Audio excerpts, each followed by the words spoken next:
Hi, welcome to another Shot Saver series video with me, Sam Everson, and today I thought we'd take a quick look, try and make a video here just to help you slicers out there to understand what causes it and what's the main reasons that I see on the lesson tee why people tend to lose the ball off to the right.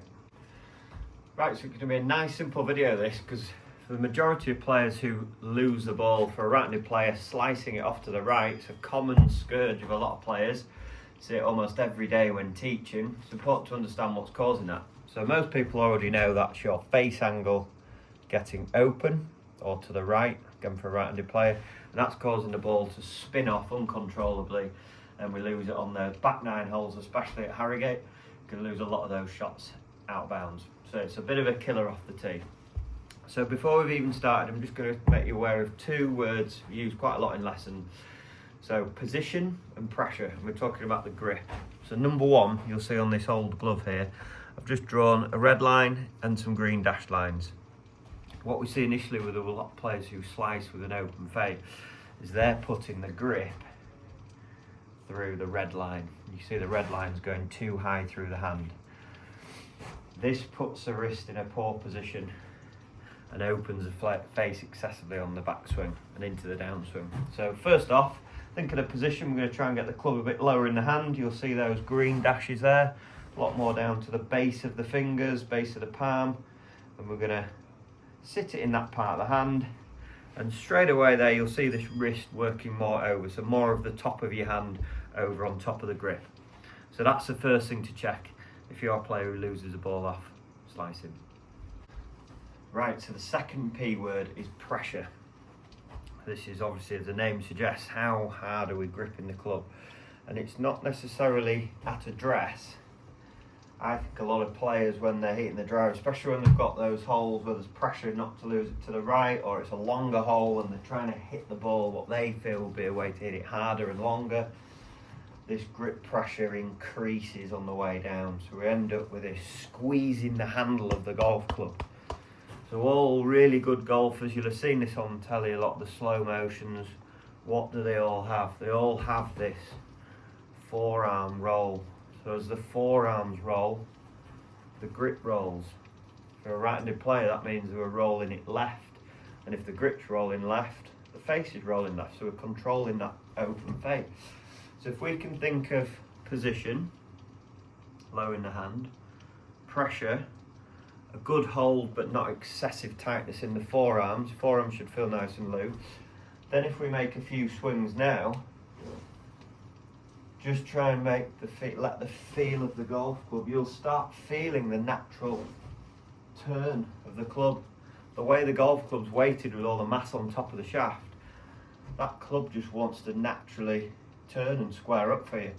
Problem is, if we've got bad position and too much pressure, we're inhibiting this natural move. That's where we get the open face. That's where we start getting the slices. So I'm just going to hit a shot in the next part of the video, a few shots, and all I'm going to change is those two things, and we'll just see what influence it has on the golf ball. Right, swing one. I'm going to place the club high in the palm, which we see a lot of players doing. That's going to lead to a weak top hand grip. And this one, I'm going to squeeze the handle a bit, because I feel like I put a bit more grip pressure and my forearms are going to get a bit tight. Let's hit a shot and see what the ball does.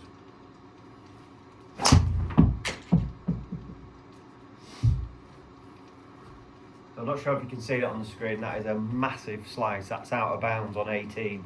It's on the practice ground. So what happens when we see the curvature to the right? Naturally the player then starts aiming and swinging left. But if we don't cure the face angle, all we do is increase the curvature, so we end up losing distance, hitting trees on the left side of the hole when the face doesn't stay open, so we get all sorts of bad misses, but generally you're going to see that curvature to the right. So if you can see the numbers on here, just to let you know, my face angle was at 11 degrees open at impact there. Huge amount, that's massive slice. It's actually gone 90 yards offline that from the centre of the fairway, so not a good drive. Right, so ball number two. This time, I'm going to get the grip a little bit lower, so more along the green lines there, so it's sort of top of the fingers. That's now going to work this left wrist over to the right, so I've got more turn to the left. My grip pressure this time, I'm going to call it a 6 or 7 out of 10 instead of a 10 out of 10. Okay, I'm going to do a couple of rehearsal swings. Already I can feel my forearms looser. They're wanting to work the club and square it for me. Let's hit this next one. So already feel more relaxed over the ball.